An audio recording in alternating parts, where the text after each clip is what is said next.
सबसे पहले आप अपना परिचय दीजिए। देखिए, मेरा नाम मोहम्मद इमरान आज़ाद जी। हुआ। हम डगरवा प्रखंड के डगरवा पंचायत के रहने वाले हैं।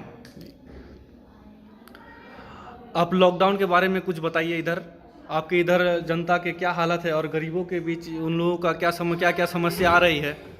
देखिए, अभी लॉकडाउन में जनता बहुत परेशान हाल में और बहुत परेशानी का हाल है। जो लोग बाहर फंसे हुए हैं, मजदूर लोग, वो भी परेशान हैं और गांव इलाके में भी लोग परेशान हैं। ये स्थिति भयावह स्थिति हो चुका है कि खाने पे आदमी मोहताज है।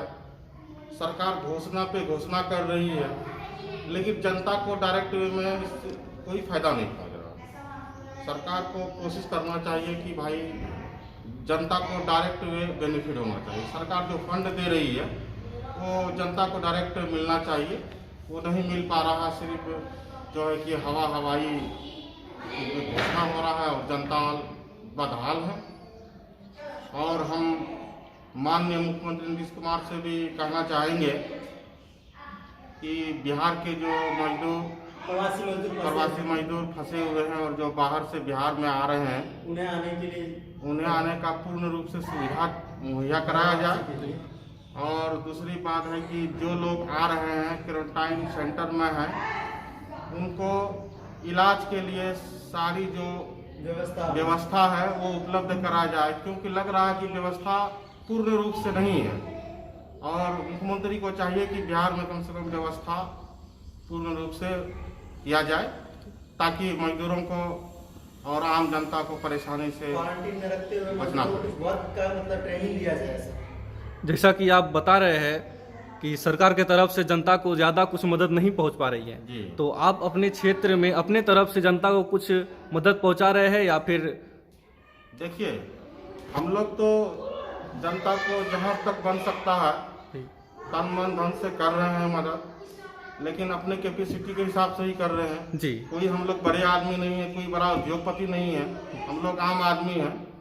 और सरकार से उम्मीद करते हैं कि भाई ये जो गरीब और मध्यम वर्ग के लोग हैं, जो किसान हैं, आज किसानों का भी बहुत बुरा स्थिति है भाई देश में। जो फसल मक्का का भी खेती किया, मक्का का रेट नहीं है। फसल काट करके किसान रो रहे हैं, बेच रहे हैं, उसको जो लागत है वो भी उसको नहीं मिल पा रहा है। सरकार को चाहिए कि कम से कम किसानों की जो लागत है कम से कम उसको उस रेट किया जाए, ताकि किसान को कम से कम राहत मिल सके। जैसे बाहर से भी लोग आ रहे हैं जी, तो उन लोगों को कुछ सुविधा मिल रहा है? देखिए, सुविधा तो मिल रही है, लेकिन उतना सुविधा नहीं मिल रही जितना मिलना चाहिए जी। क्योंकि इतना सुविधा नहीं है उपलब्ध जितना कि पूर्ण रूप से होना चाहिए। अभी भी बहुत अफरा तफरी का माहौल है और बिहार में खास करके जो प्रवासी मजदूर आ रहे हैं, इससे कोरोना का मरीज और तो दिन प्रतिदिन इसकी जनसंख्या में इजाफा हो रहा है। इसलिए सरकार को इसका दवाई का किट का सारा मुहैया पूर्ण रूप से बिहार सरकार को करना चाहिए। खास करके हमारे इलाका बिहार, पूर्णिया और कोसी में और डगरवा प्रखंड में बहुत बुरा स्थिति है कोरोना का। इस पर सरकार को विचार करना चाहिए। मजदूर को जो क्वारंटीन सेंटर में रखा जा रहा है, तो आप कह रहे हैं कि उन लोगों को सही तरह से देखरेख नहीं किया जा रहा है, उनकी जो है दवाई और सही से रख रखाव नहीं हो पा रहा है। देखिए, पूर्ण रूप से तो नहीं हो पा रहा है जी। हो तो रहा है। मजदूर आ रहे हैं, खा रहे हैं, रह रहे हैं। जो उनका इलाज होना चाहिए, जो जांच होनी चाहिए, वो पूर्ण रूप से नहीं है, क्योंकि लग रहा है कि व्यवस्था इसमें जो है सरकार को पहल करके उसका सुविधा देना चाहिए। सुविधा देगा तभी ना आम आदमी का जो है या मजदूर जो आ रहे हैं उनका मतलब होगा। इसमें सीओ साहब, वीडियो साहब लगे हुए हैं, कोशिश तो कर रहे हैं, वो हम लोग देख रहे हैं कि पूरा मेहनत से काम कर रहे हैं। हमारे जो पदाधिकारी हैं प्रखंड के, वो लोग काम कर रहे हैं। आप लोग इन मजदूरों को लेके क्वारंटीन के लिए कुछ सरकार को कुछ अपील करना चाहिएगा? जी, हम सरकार से ये अपील करना चाह रहे हैं कि उनके लिए जो भी किट है, जो जांच का जो व्यवस्था है, और बेहतर से बेहतर उपलब्ध कराया जाए, ताकि वो जांच उसका संपूर्ण रूप से हो सके।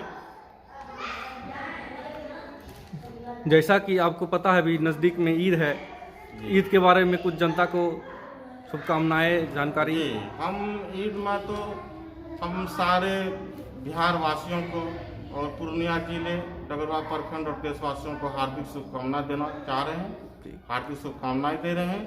और हम चाह रहे हैं कि हमारा देश एक धर्मनिरपेक्ष देश है। हम हिंदू मुसलमान सिख ईसाई सब आपस में मिलजुल करके हर त्यौहार मनाते हैं, चाहे ईद हो, बकरीद हो, मुहर्रम हो, दिवाली हो, दशहरा हो, छठ हो। हम लोग में कहीं मतभेद नहीं है, हम लोग सब मिलजुल करके हर त्यौहार मनाते हैं, कहीं कोई आपस में कहीं कोई मतभेद नहीं है। हम देश को संदेश देना चाहते हैं कि हिंदुस्तान देश में सभी लोग आपस में एक दूसरे से मिलजुल करके हर त्यौहार मनाएं। हमसे बात करने के लिए धन्यवाद।